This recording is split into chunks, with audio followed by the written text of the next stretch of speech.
Hey guys, what's happening?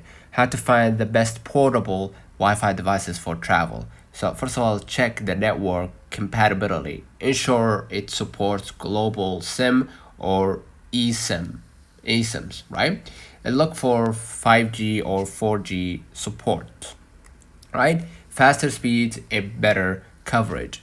And aim for at least 8 to 10 hours of use, right?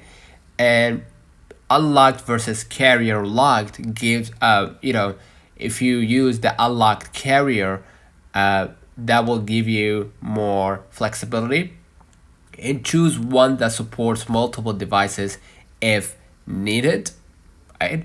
No physical sim needed, works in multiple countries. Consider cloud sims, right? And read the reviews and compare prices. Websites like Amazon, Best Buy, or travel forums help. Happy travels with faster internet. So that's been all that counts. If this video helped you, don't forget to like and subscribe. Turn on the notification bell to receive every video we upload. Thank you for watching.